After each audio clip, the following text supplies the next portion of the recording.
Hmm. Okay. Welcome, everybody. It's somewhere between Monday, July 17th and Tuesday, July 18th. And this is the Open Hearted Practice Group with Jory and Jim. And we're calling in from Maui, which is in the middle of the Pacific Ocean and straight in the path of a tropical storm system. But it won't be arriving until tomorrow. So we're probably okay today, although there has been some leading wind that has happened a little bit today. That's been been blowing, but mostly we're fine so far. And then it's probably what happens when hurricanes head towards Maui, which happens every year about this time, we are protected by the highest mountain in the world. Most of you probably don't know it, but the highest mountain of in the world is right next door to us on the Big Island and Mauna Kea. And so usually when these big storms come towards Maui, they come up against this incredible power of Mauna Kea, and it just knocks the storms down and turns them into big rainstorms. And so we end up getting a lot of rain, but I don't think there's ever been any severe storm damage to Maui, for at least not since we've been here for 13 years. So we'll probably be fine. We might lose our electricity or whatever for a while. And here comes Jory. Yeah. Now we're all here. All is well. As we say in Hawaii, Pono has been restored. Pono means everything's back in balance. Yeah. So thank you all for being here. We're going to continue our practice this week with what we've been working on for the last month. And I just think I want to just check in a little bit more deeply than I usually do, because I want to let you know what's been going on for me, because it might affect how I show up today. And that is that right after our last practice group, the day after, I went to do a little minor medical procedure called an endoscopy. And an endoscopy means they put a little thanks for the empathy, Carl. Doesn't sound too minor. I really appreciate that empathic resonance there. But they pass a camera down your throat to look at your tummy and so forth. And so in order to do that, of course, they got to get you pretty relaxed. And so they give you some drugs. And I was so fascinated to go through this experience, having my NVC consciousness and so forth, and really wanting to stay present and awake and aware through this procedure. And I remember laying there on the table as they were getting me ready, and they put this thing in my mouth to keep me from biting my cheeks while they did this thing. And then that's the last thing you remember. Not exactly. I looked up at the clock and it said 2:05. And then I heard the anesthesiologist kind of explaining a few things. He says, I'm going to add some medicine to your IV tube now. And you're probably going to start feeling something in a few. And then the next thing I know, it's an hour and 10 minutes later, and I woke up in a different place. Still in the the surgery center, but Yeah. a different room, in The recovery room. the recovery room. Right. And boy, was that disorienting. And then my experience for the last week has been just really on the verge of being tired almost all the time. Today, I'm finally starting to snap back. So if you notice me falling asleep or whatever, I'll wake him up. Jory will wake me up. Yeah. Yeah. So that's me in a nutshell. How are you? I am relieved that we got everything done. I am also a bit relieved that you're feeling better, and glad to see all of you. See what we find out today. Because whatever we start with, we always have some learning ourselves. So that's beautiful. Yeah. So in a minute, I'll guide you through a self-connection exercise, which is a way of practicing nonviolent communication just with yourself. And sometimes it's called self-empathy or self-connection or self-compassion. And then we will put you into small groups and give you a chance. Today, it's going to be a little bit different than usual because I have a particular request to offer that you do in the small group. So it'll be a little bit different. than normal. You have a question? Yeah, if you do not want to be in a room, put the equal sign in front of your name, so I'll know that as I'm creating them. Yeah, like Mary did. Mary modeled what it looks like if you don't want to be in a small group today. We do recommend small groups whenever possible. We know that it's not always possible because something else might be going on, but that's where all the most powerful learning happens, is in the small groups, when you're actually practicing with each other. Okay, unless there's something else up for anybody, then we'll go ahead and get started with a self-connection exercise. Okay, so let's just close our eyes if you're willing. You don't have to. Everything we do here is optional, so just take everything that I say as a request or an offering. And as you close your eyes, if that's what you're doing, then that tends to awaken more of a sense of presence with your body. And the body really is the gateway to self-connection. Just rest in the silence for a moment.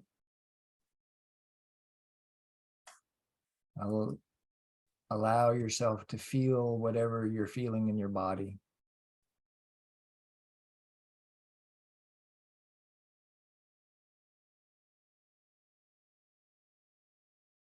It might show up as sensations,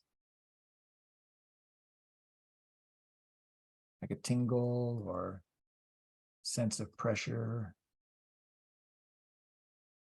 pain, an ache, something tight, something loose.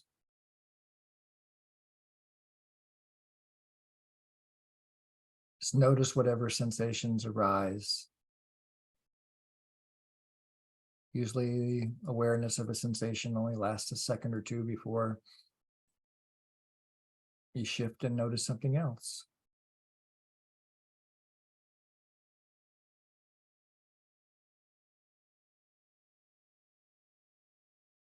You may also notice emotions. Emotions is a way we make meaning of the sensations that we have in our body. And sometimes we give words to describe those emotions, like angry or afraid or content, happy. So just notice what your experience is right now.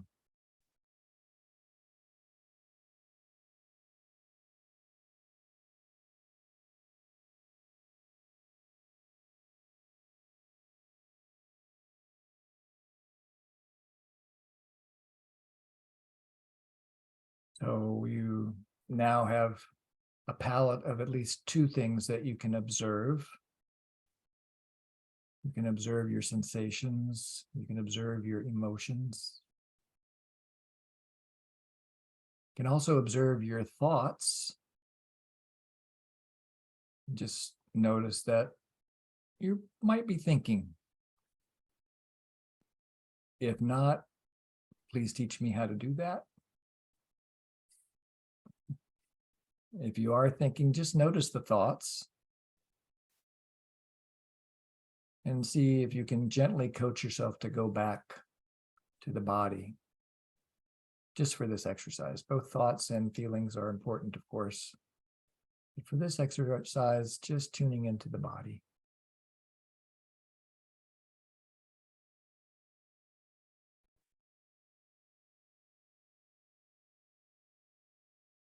Thoughts arise, notice them, gently coach yourself back to the body.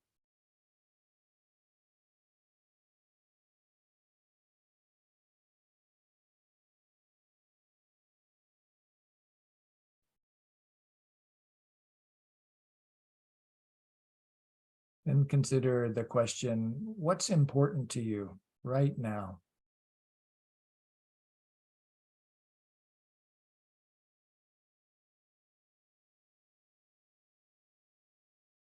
And the answer is likely to be pointing you towards a need.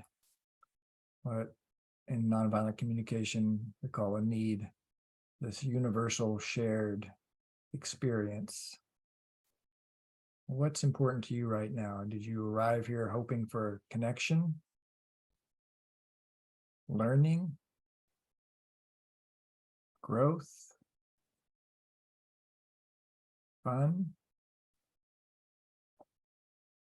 community, or something else?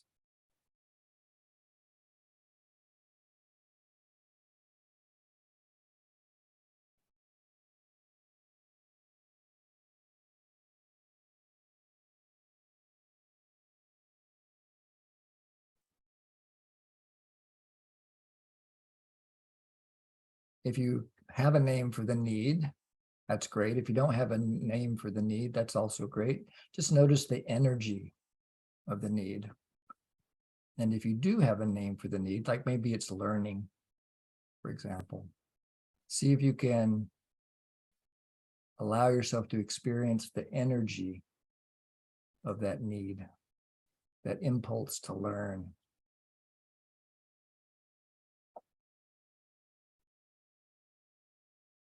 Or whatever the need is that you are acknowledging for yourself. And honor that need. These shared needs make us human. So honor your humanity. And then as you realize that you share these needs with everybody else on this call, everybody else on the planet, just notice what it's like to connect at the level of that energy.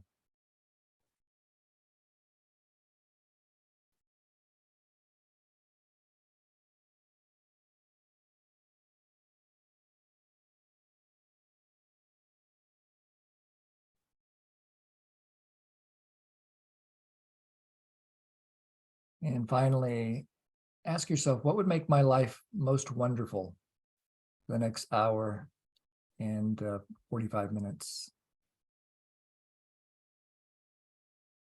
In other words, what requests might you have of yourself to help yourself meet the needs that you identified?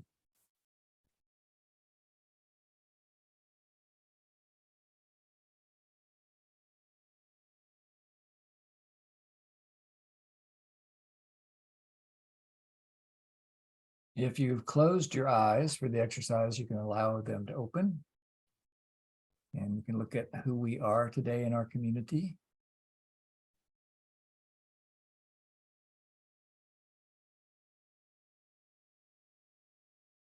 In a moment, we're going to open up small groups. When you go to the small group, we encourage you and request that you turn your camera on. It really seems to support a sense of connection there. And looks like we have groups of 3 that Jory has prepared. Groups of 2 and 3. So make them groups of 1 group of 4, because for this exercise, it's better to have more rather than less. Okay. So groups can be either 3 or 4. So in the exercise, what you're going to do in the small group is express something. So, well, first there'll be 3 or 4 people in your group, right? So you decide who's going to be first. So I'm going to pretend like I'm first in my group and Jory is second in my group. And what my job is as the first person to go, is to express something that I feel grateful for. And say anything that I like, that I feel grateful for at whatever level of detail. And Jory's job is just to listen to me and along with the other people in your group. But since Jory's the next one to speak, before she speaks, when I finish, she reflects back what she heard me say was something that I'm celebrating.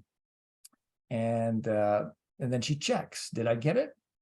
And then I'm pretty confident she will. It's not going to be very complicated. It's not going to be very charged, anything like that. So I'm pretty confident she'll be able to, but I'll either let her know that she got it or she didn't.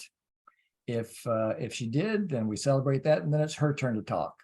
If she didn't, then I say, well, it's not exactly it. It's more like this. So it could sound like this. Well, let's see here. I'm really grateful that we got our online situation kind of straightened out just in time for the call to begin, almost just in time. And so it's something about I'm grateful for how that contributes to a sense of ease and connection. So you're grateful and there's ease and connection now that you really wanted. Yeah, thank you. And then it would be Joy's turn. So now you go. What's something you're grateful for? Well, I'm grateful that you're feeling better and that we get to hang out together with all these people. Yeah, that's enough. Yeah. So the gratitude for you, it sounds like, is about that we're connecting with other people and that we have this opportunity to be together and that I'm feeling better. Exactly.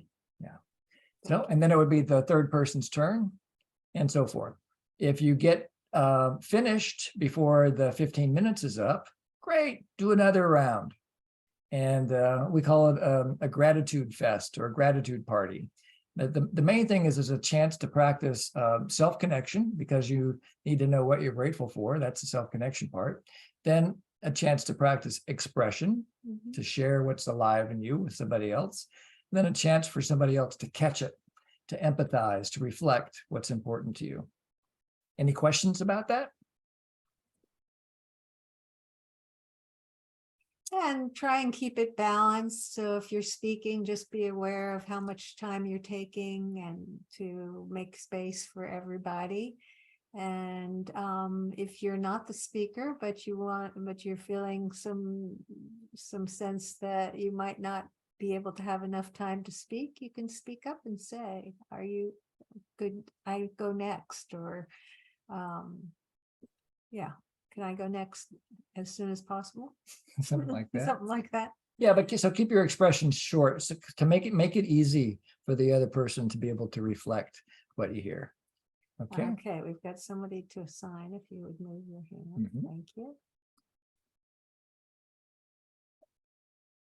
I know where I want it to go. Okay. Hold on. Oh, Mary.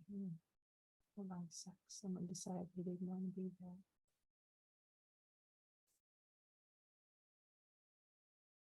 Okay. All right. We will see you guys in 15 minutes. Oops. Let's see. Open the rooms. See you in a bit. Hasta luego. Oh, hi, Sarah. Yeah. All right. Welcome back, everybody.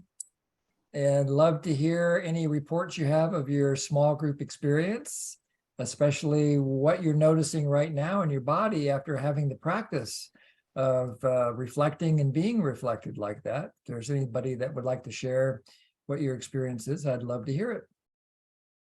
You can raise your hand by clicking on the raise hand button at the bottom of your screen if you have the latest Zoom software. And also you could, it's a small group today, so you can probably just go like this and we can probably see you. So anybody would be willing to share what your small group experience was like?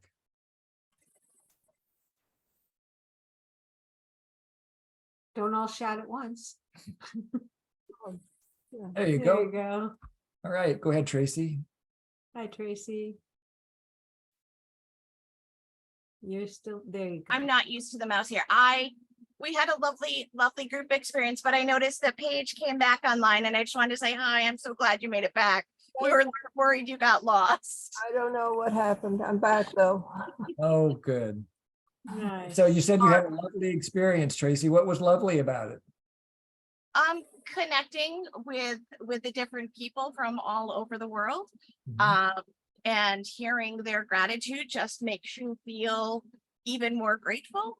Yeah, Mhm. yeah. It's a wonderful thing to resonate with another person's gratitude, isn't it? Yeah, thank you. Absolutely. I'm resonating with yours right now. It's really wonderful to hear. Thank you. Thank you. Anybody else? Oh, go ahead, Carl. Hi.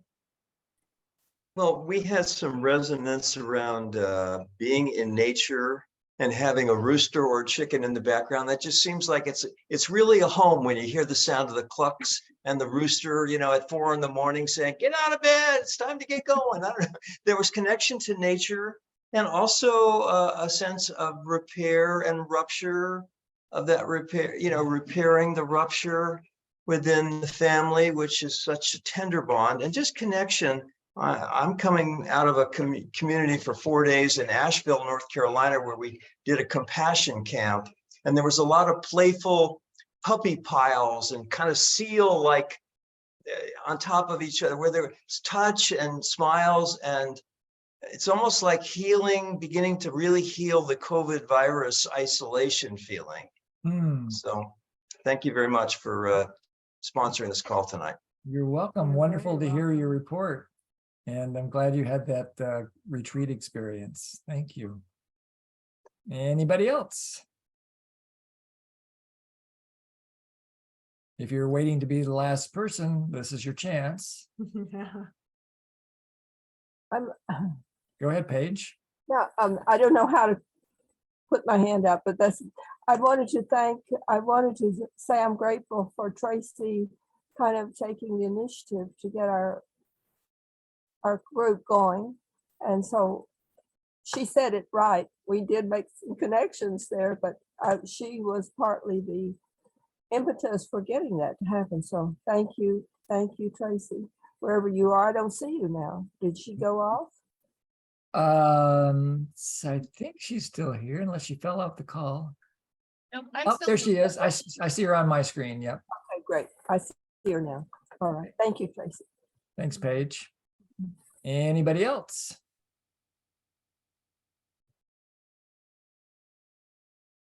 Okay, then you're probably then, go ahead. Great, go ahead. It's early morning and I'm getting ready for work and I'm cooking and it's there's a lot of cleanliness for the connection to the exercise, the self-connection exercise and then with the group. And for the fact that I can do this even when ready for work, which I have been which I wanted to experiment with earlier, but I didn't know how to do it. I was like, okay, let me try today. Maybe it will help if I do this hour. So it feels very tender and sweet being here. Thank you for offering. You're welcome. Thank you for being here. And I hope you enjoy a wonderful breakfast and a wonderful day. I imagine you're in India, is that right? That's right. Yes. And we met in Yeah. Pune for you and Dory. Wonderful. Thank you. Thank you. Okay. You. Yep. Anybody else? Okay. Then we move into another opportunity to practice, but first a little bit of review. We've been working on kind of slowly building our skill set and practicing one little piece at a time each week. And so we've gone through quite a process for about 2 months now of gradually adding different pieces to work with. And so today we're going to do a second practice here, pretty much right off the bat. I don't feel the need to teach you anything else because you've already been learning it over and over again. So today's more of an integration day. But of course, if you're here for the first time, it doesn't matter because you've got other people in your group probably that can help you. And this time we're gonna do pairs or pairs with a witness. And so what that means is it's primarily a one-on-one experience, but if you don't feel like you want to practice as a one-on-one, you can just be a witness. And so instead of putting an equal sign in front of your name, you would put a W in front of your name. And then we'll rearrange the groups to make sure there's just pairs so that you get more of a chance to practice. Now, I know you can read what's on the screen, but I'm going to say it too for the recording and for people who may have trouble seeing the screen, like on your phone or something like that. And so the practice is there's two people involved in the practice, A and B. And A invites a conversation and B agrees. So we're going to make it really, really simple today. And you can have a topic about something that you're grateful for, or something that's a minor concern to you, if you'd like, but keep it at a pretty low level of intensity just for practice. So the first step is just to invite a conversation. Whoever wants to be the one who's going to be the first speaker. And the second speaker just listens and then agrees to have the conversation. And so that could look as simple as this. I'd like you to play the role of another family member, Mhm, not you. mhm. And the conversation would sound something like this. Last night while we were watching TV, you said something, and I noticed I got a little bit triggered. And I wonder if you'd be willing to connect about it. Okay, So that's simple. You just make your request, you say what the topic is, and you invite the conversation, and the other person says yes. Then it's back to my turn again as A. And so I share about what's alive in me. And then I'm going to end on a clear and present request. Specifically this time, what we call a confirmation request. And there's a model here. You don't have to use these words. This is just one way that you could do it. I'd rather you find a way to do it in your own language. But the request at the end is, would you be willing to tell me what you heard is important to me? So first, why would we make such a request? It sounds like a quiz, like, have you been listening to me? I want to make sure you're listening to me. Well, that's not exactly it. It's really a check on whether we've been clear as the speaker about sharing the essence of what it's about for us. And so it might sound something like this. So I've already got consent from my partner. And so I would say something like, well, when I heard what you said last night, I got really, really confused. And I wasn't sure whether you had a request about it, or whether or not you thought that, I mean, that's really, really what it was about for me. I was just confused. So I think my need is for clarity and connection. So what are you hearing is important to me? You really want clarity and connection. Thank you. Okay, so notice what happened there. I actually had to struggle a little bit. This was not rehearsed or anything like that.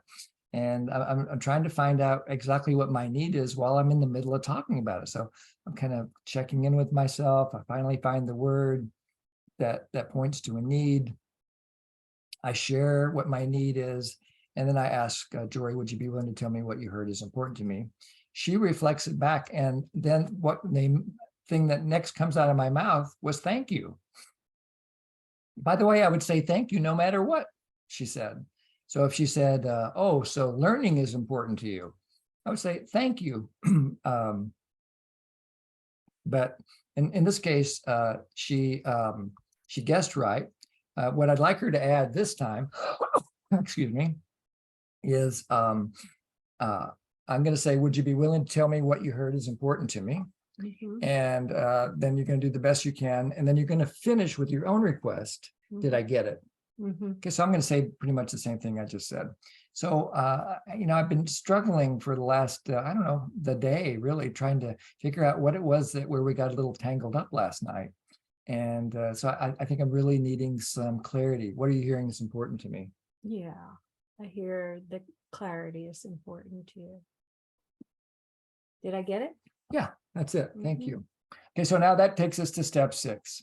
So now it's still my turn. I'm still got the floor. And I'm going to ask, well, what comes up for you when you hear me say that? Get a little typo here. Oh, when you hear that. So, and then now once I make this second feedback request, now we're starting to shift. Now I'm moving from expression into empathy. So once I make this request for feedback, I'm going to be putting all of my attention on Jory's heart so that I can hear what's alive in her. Mhm. And so I would say to her something like, so Jory, what comes up for you when you hear me say that? Yeah, well, it's some concern because I really care about you. And I would Would you be willing to tell me more? Oh, to tell you more, sure. Um, Actually, it feels a little bit tender to say more right now. I'm not quite at that level of connection yet. Mhm. I think I need to hear a little bit more from you about what it's like to hear from me. Mhm. Well, I feel some concern and care actually for both of you and really wanting to support the quality of connection that we all want to have. And then you would end with this request here. What you hear was important to me. Yeah. So you're concerned, your needs are around well-being and support. Mm. Did I get it? Yeah. Yeah. Thank you. Okay. And so then we would just continue the dialogue for a little while until you had a sense that you were complete. If you get complete before the whole 15 minutes is up, then you can switch and change roles again. Now, there's one little thing in here. If you let's see here, where did it go? If A agrees and does this, so I'm gonna copy all this and put it into the chat for you. And I think it's pretty clear, but I'm gonna pause here and see if there's any questions before we open up the rooms.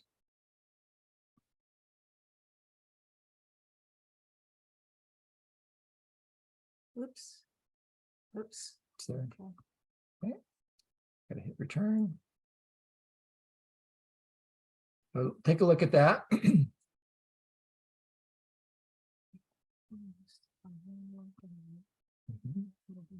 Sure.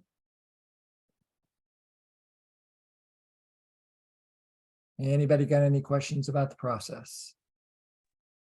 I have a question, Joanne here. Okay, go ahead, Joanne. So A starts the conversation on a topic, then B reflects on it, gives a feedback, and then B's conversation should be on that same topic, what B feels, or a new topic. Like It would be what the request is, what comes up for you when you hear that. And so Yeah. it'd be whatever is authentically alive in them. So it would be Okay. probably about the same topic. Okay. Yep. Okay, we've got all the groups ready now, I think. Oh, there's a W, Jory. Up. Is he right there? There's a W. Yes, what does that mean? W means they're a witness, so that would be a group of 3. Ah, okay. So And yeah, that's good. perfect. Now Good let's- catch, Joe. Yeah, let me look through here again.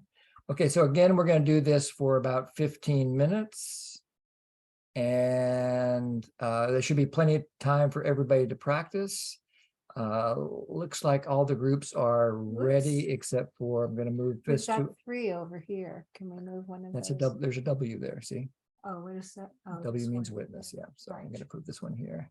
So Rena, I put you in a group where you can be a W. Because just that's how it works out. And I'm picking on Rena because she's a certified trainer and she can take it. And not only that, but, well, what about? And well, Anthony said he was in a noisy place and he couldn't Oh, really okay. do anything. Let's see, Okay. good call. All right, Okay. so here we go. We'll see you back here in 15 minutes. I hope you enjoy this practice. We call this a giraffe dance, by the way. This is learning how to use the power of requests to begin to collaborate using nonviolent communication. I think that's okay. Mhm. Okay, here we go. If you need some help, just come back here to the main room or call for help. Here we go.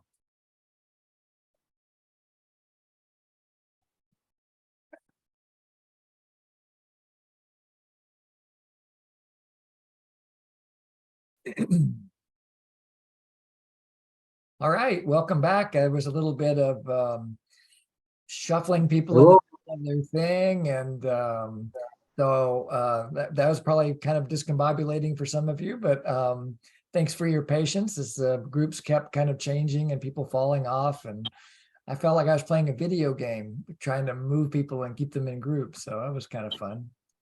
Yeah, so who would like to share something about what worked about the practice? That'd be the first round. to hear any celebrations anybody has about what worked about your practice.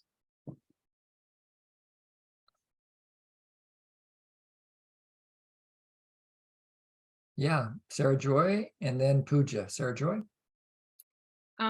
Well, I would like to say that the quality of listening was really high, and the feedback, for really hearing my needs, and the connection felt really strong until the connection broke for technology reasons, and my partner disappeared for a few minutes, and I got put in another group, and I was trying to text back. I wanted to thank Rena for welcoming me into the group, and then she was curious about what I was doing there and was I just an observer. And as I was trying to text her back, I got put back in my group. The technology worked again, and I'm glad to be in my group and to finish with my partner. It felt really like a good connection, and we both connected on, I think we had a similar topic too of interest, so that was really fulfilling for me. So thank you. You're welcome. I'm glad it worked out because you were the one that got juggled more than anybody else. I'm so grateful that you found a way to make it work for you. Thank you. Yeah, Pooja? Yeah, I wanted to express gratitude and thank you to my partner, Tracy. And I wanted to confess that while I was doing the exercise from my side, I was quote unquote hiding behind the keywords of feelings and needs. And despite me doing that so cleverly, my partner was able to sense the actual feeling that was alive in me and find the needs that were associated with it. It touched my heart like inside deeper, even though on the surface I was doing perfect and NVC. Yeah, beautiful. So I really catch a lot of appreciation for the quality of empathic connection you experienced. Yes, Yeah, thank you. thank you. And Mina? Thank you. Is it okay that I be video off? Sure. Thank you.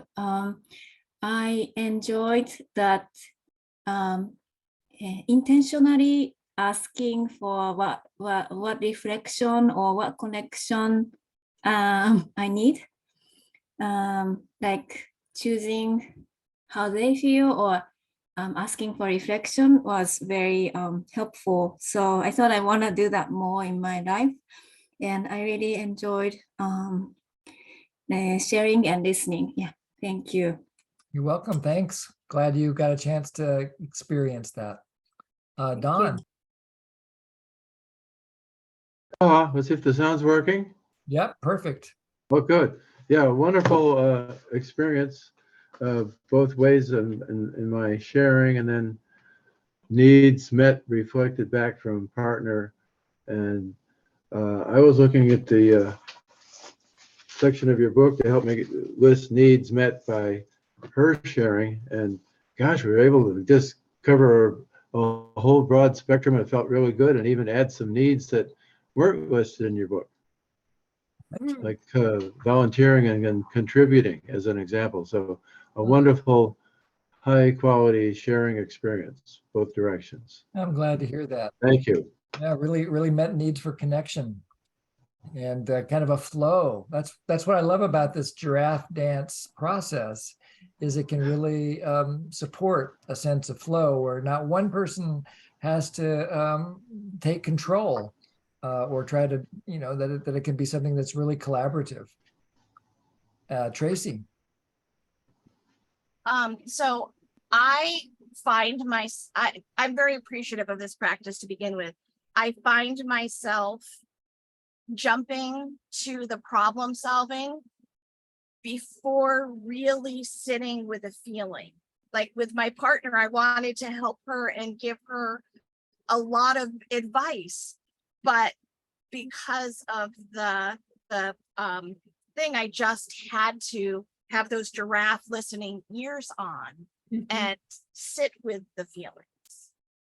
And I appreciate that. Oh, great. I'm really celebrating the self-awareness and the choicefulness that you have. Great. Yeah. and that you enabled yourself to have a different experience and see what that's like and learn from it. Yeah, it reminds me of a situation that I observed recently with some really experienced NVC practitioners. And they were involved in a conflict, and I know they were doing the best they could, but they weren't doing this. It was much more of a back and forth. And, you know, it was kind of like what someone said a second ago about how they were using the form of NVC, but they weren't really experiencing the sense of connection. Mhm. And then that was in contrast with another video that I watched of two other experienced NVC trainers. And that was much more like this, where it slowed things down so much that it gave people a chance to let the feelings and the needs register in the speaker and the listener.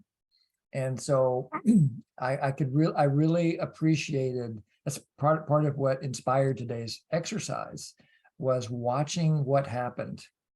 And as they slowed things down and just listened. And I remember one point in their exercise or their practice, when the feedback request came. One said to the other, well, what comes up for you when you hear that? Mhm. And what I loved that happened next was the person says, I'd really like to tell you what comes up, but I want to make sure that I understood you first, Mhm. because I want whatever my feedback is to come from my understanding of you rather than from my thinking about what I understand from you. So could I reflect your feelings and needs first? And they said, oh, yeah, that would be so wonderful. And they did. And you could just see it, that it went in. I couldn't really see it because it was happening inside their heads. But the body language seemed to indicate even more softening Mhm. into the connection.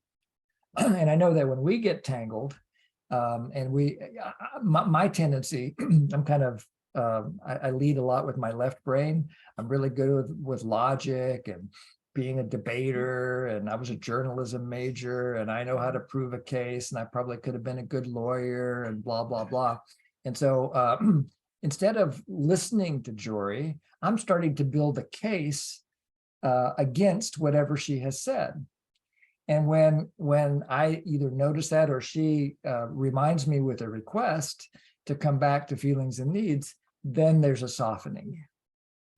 Yeah, so we have choice actually in our situations. There's something else that we're pointing to that we can do instead of just get angry or just sort of cave in and listen anyway, but to actually be engaged and get our own needs satisfied as well. And each of these requests is like a gift that you give to the person.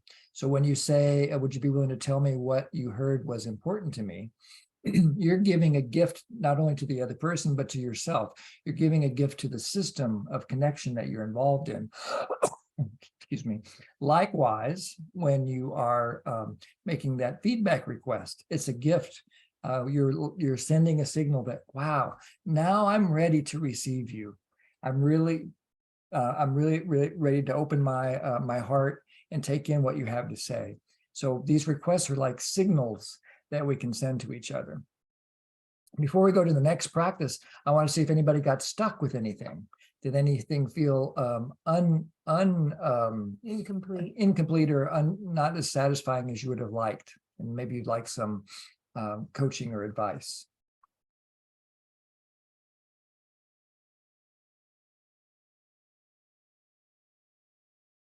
Good sign. Nobody, Okay, great. no So questions. that means you're ready for the next practice. I have a question. Okay, go. Go ahead. So this is my first time ever doing this session. When this connection happens, should we always refrain from giving advice? Like, advice should be a no, big no. That's what I'm taking, right? It's just reflection. And then what I feel about that. In this exercise, it was about reflection. And your question is there ever a place for advice? And so that could come as a request once there is connection.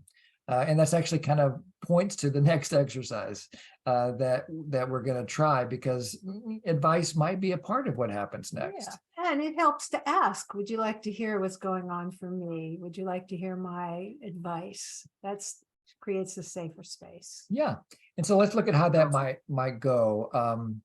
So these first two requests that we've been working with, actually in the exercise, let me put up the old exercise first and point out all these requests that we've been making throughout the whole thing. So you can see how the whole thing is driven by requests.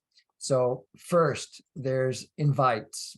The very first thing that happens is there's a request. Would you be willing to have a conversation with me? And then the next request is this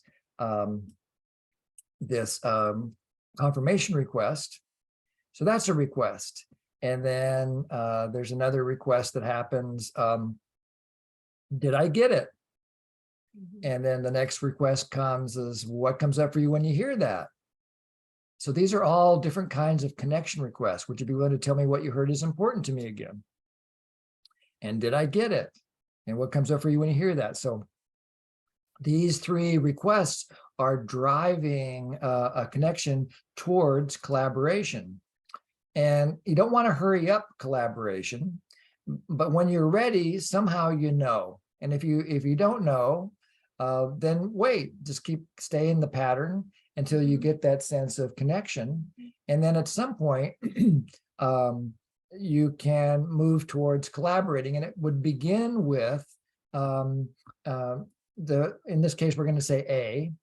A's been keeping track of the needs. You know, maybe there's 4 needs on the table, or maybe there's 3, or there's 2, or there's 6. But if you've been empathizing, you're catching you're not only catching B's needs, but you already know what your needs are. So you're kind of creating a basket of needs. And so it's the way that you can start shifting into collaboration is somebody offers a summary. So it might sound like something like, let's say Jory and I have been doing this exercise, and we didn't really demonstrate the other half before, but I remember my needs were something around clarity. And then I remember her needs were something around connection and well-being, something like that.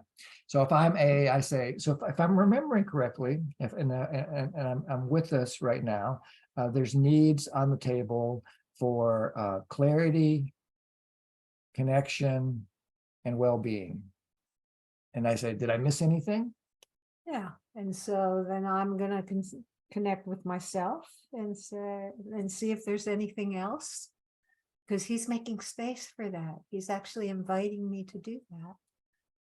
No, I really feel hurt. Thank you. Okay, so in that case, it was easy, but it might be that there's a continuation until we get clear that we got all the needs on the table. And then once we do have all the needs, then I say to Jory, all right, do you have any ideas about how we could contribute to all these needs?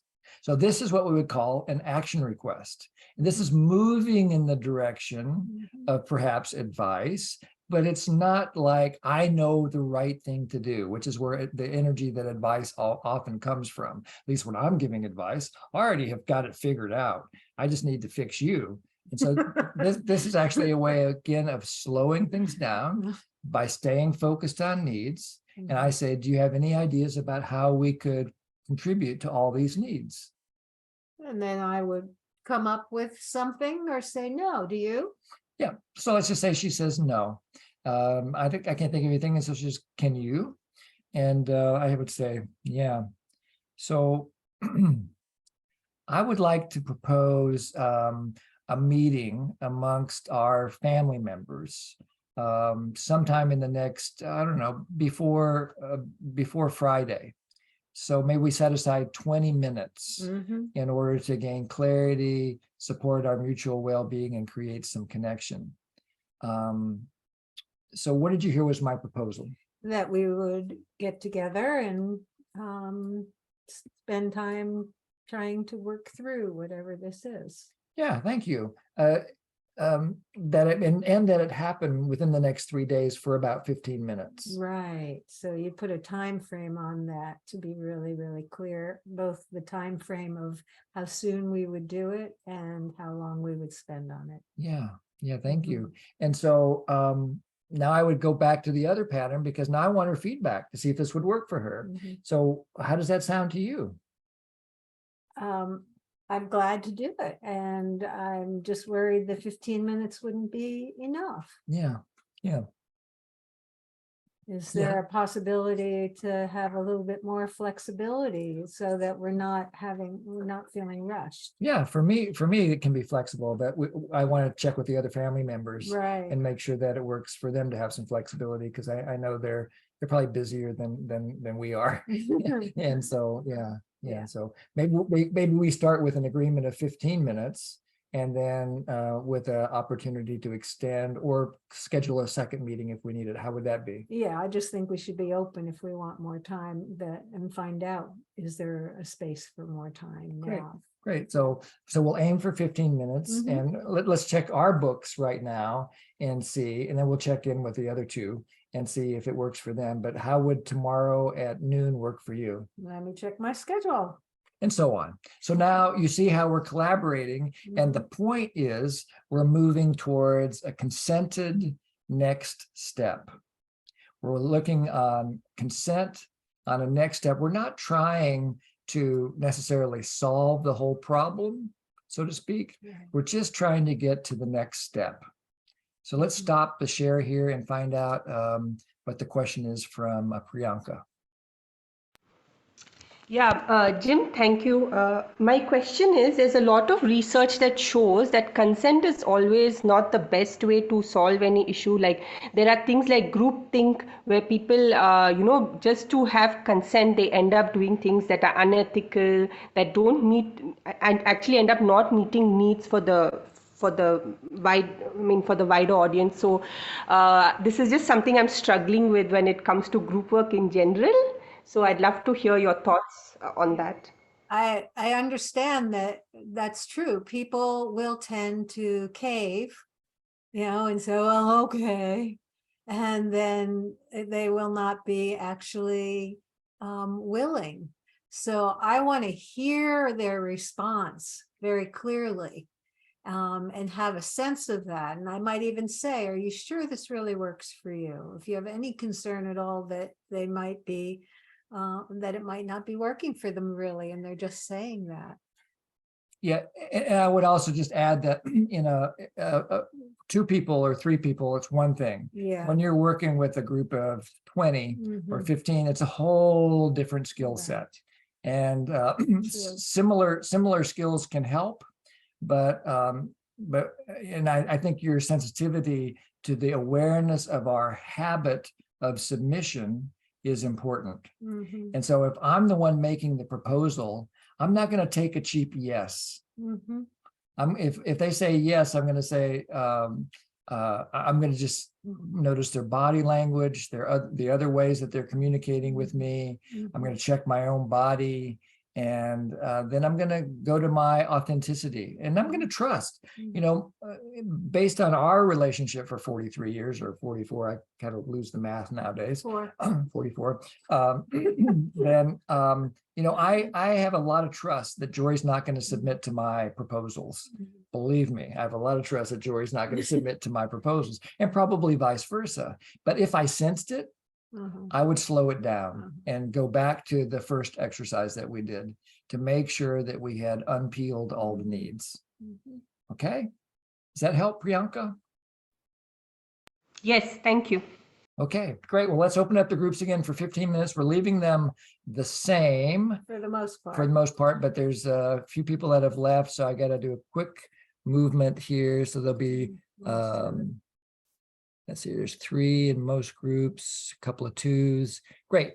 So it looks like if you end up in a group of 3, then you can kind of figure out what you're going to do. Anthony, do you want to go to a Got a group? hand here. Okay, I see it. Anthony, did you want to go to a group this time? Hey, yeah, sure. I can get in the group. Okay. Let's see here. Let's put you up here. And Asta? Yeah, I just have a quick question about the exercise. So in the example that you gave, the problem, the topic that you brought me still concerned Jory in some way, right? Because it was the family. But when we are practicing and if we have a challenge that somebody has brought that concerns their life, so then how do my needs being on the table serve? And that's the piece that I'm struggling with. Then how does my consent become important in that situation? Well, I'm not totally clear on your question, but in this practice, it's more like a role play than a real thing, right? So we're kind of just practicing with trying to make sure we get all the needs on the table, and then to use that as the focal point of the proposal. And of course, in real life, it's probably going to take more than 15 minutes. You know, like when I was telling you about this practice I saw these other two trainers doing, they talked for a half an hour and they only got through phase one. It probably would have taken them another hour or two to get to phase two. And so we're kind of accelerating things just here so you can have an experience of the practice. But in real life, just go as slow as you need to go, and take your, Marshall's advice was take your time. It's the only thing we got. Right. Right. So it's a role play. So I wasn't clear it's a role play. This is more like And a- it's not necessarily a continuation of the previous one because we didn't do a role play in the previous one. Right. Okay. Yeah. You make it alive for your group. Yeah. Okay, there's a Okay. request for a Yeah, I- slide one more time. Yeah, and I put it into the chat with stuff that was on that chat, but I will post it real quick here, and then we'll open up the groups. Imagine you want to take a picture of it, which is great. This is the new practice. We'll do it again for 15 minutes. That'll give us just enough time to do a brief harvest and then check out. So here we go.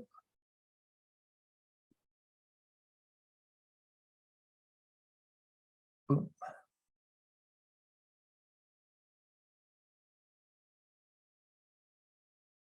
All right. So take a minute and just be with yourself and notice what you're taking away from our time together. Maybe write yourself a note about an insight or a question.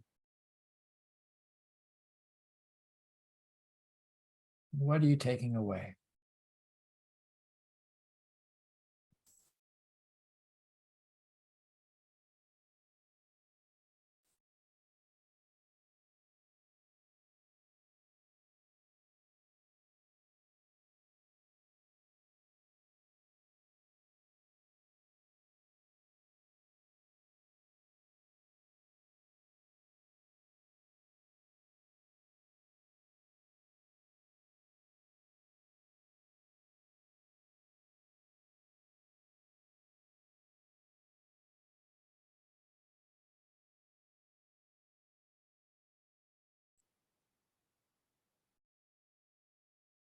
If anyone would like to share, we have time to hear from one or two people. Especially if you haven't spoken up yet, just to hear your voice too.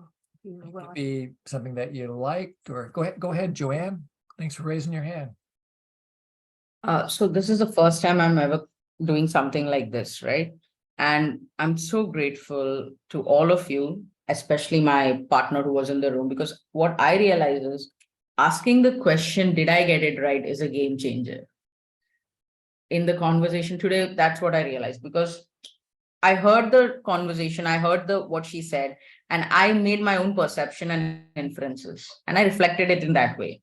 Usually that's something that I generally do, but I don't ask the question, did I get it right? I'll then move on directly to the, this is my proposal, this is my idea, or this is my advice.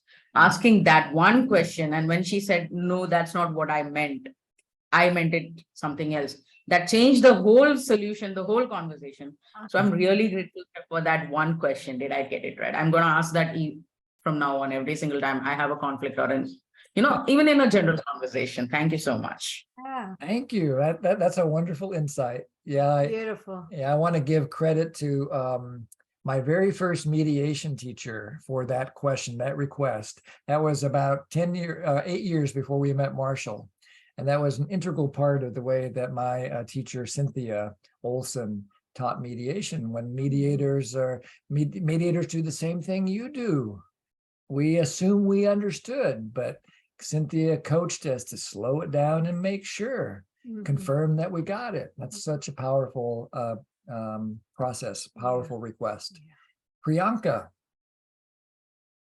Yeah, so my question is like, I'm trying to apply this to the work world where people are usually very afraid of being authentic and sharing what's alive in them. So my next thought was, okay, I need to spend more time on building the connection. But how do I do that in a work world where people are usually guarded, they're not authentic, and they're so afraid? Yeah, that's a great question, and I think we could probably do a whole series on that. But the superhighway to get to that, and it's still going to take time, but the superhighway is gratitude. People tend to be in the workplace, people love to hear what they're doing that's contributing. So you can take some leadership by noticing the things that your colleagues do that contribute to your well-being or contribute to the well-being of the company or whatever needs you're noticing, and express that to the person and then ask how they feel about it. And they'll be embarrassed maybe, or they'll be, and then so you stay with that. So it's a very gentle way. We were in China a few years ago, and we gave this advice because the same question came up there. And somebody raised their hand and they said, Jim and Jory, I don't think you understand our culture. We don't like gratitude. We don't want to share gratitude, and we don't and so forth. So they were kind of building their case that this was a dumb idea. So it's okay. Well, I really appreciate the learning. I'm always learning about new cultures, but let's check out what you learn, what you said, and see if it's what other people think. So if you would like to work in a workplace where gratitude was never expressed, please raise your hand. And nobody raised their hand. If you'd like to work in a workplace where people let you know when you're contributing, raise your hand. Everybody raised their hand. So they disproved their own point. And I didn't have to try to convince them of anything. They went to their own direct experience. So that's what I would invite you to do, is check out how willing you are to be authentic and then model it. And the easiest way to do that is through gratitude. Does that make sense, Priyanka? Yes, thank you so much, Jim. I'm going to try it today. Okay. Great. Let us know how it works. Definitely. All right, so we got just 3 minutes left. The good news is we won't be here next week because we'll be at a family reunion. Our son and our daughter-in-law and our future grandbaby, who's is hitchhiking in our daughter-in-law's belly, will be coming to visit. So we're taking next Monday off. You'll have another trainer here, and not quite sure who that is yet. I'm still talking to a few people, but somebody will be here to guide you, and then we'll be returning the following week. Yeah, you have an opportunity to have some novelty in this group. Yeah. And somebody else that we will choose because we trust them too. Yeah. So that'll happen next week, and then we'll be back in the following week. I will attempt to get both recordings for this week and last week up before we leave on our little reunion thing. And those recordings will show up. I'll put it into the chat, either on our YouTube channel or on our website. And you can follow either of those two links. You're welcome to use these resources in a way that contributes to your needs, including starting your own practice group and watching the videos, or taking the ideas and making them your own, making your own handouts, whatever you'd like to do. We want to give it away. People gave it to us, and so we're paying it forward and giving it to you as a gift. Speaking of gifts, we've been raising money for the Rusinga NBC school in Kenya. And if you would like to contribute to that, you can do it directly to, I'll put the link, I gotta find the link. It's not on my list here for some reason. And NBC Rosinga School. Yeah. So at this link here, you can contribute anything that you contribute. Kirsten, who was here and met with us all a few weeks ago and launched this drive, is doing a wonderful connecting job of letting me know when you give something. And then Jory and I are matching your gifts. So if you would like to give even $5 to support this process, then you can do that. And you want to put that in the Putting it chat? into the chat. What happened to my chat? Yeah, where's the chat? There it is. Oh. Oops. Okay, don't really need that phone call. Watches do that now. Okay, so here's the link to the Rosinga School. So far, I think we've raised and when we come back in 2 weeks, we'll let you know the final number, but it looks like we've raised about $2,000 through this group and another group that we did. So that means that the Rosinga School is going to get about $4,000 because of your generosity. Mhm. Thank you, thank you, thank you. And we really appreciate the support.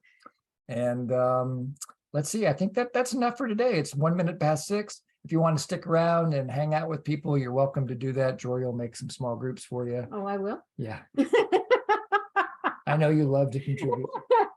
And we'll see you all in a couple of weeks. And in the meantime, enjoy creating compassion in your life. Aloha, everybody. Aloha. Thank you. Bye-bye. Bye-bye. Thank you. Bye.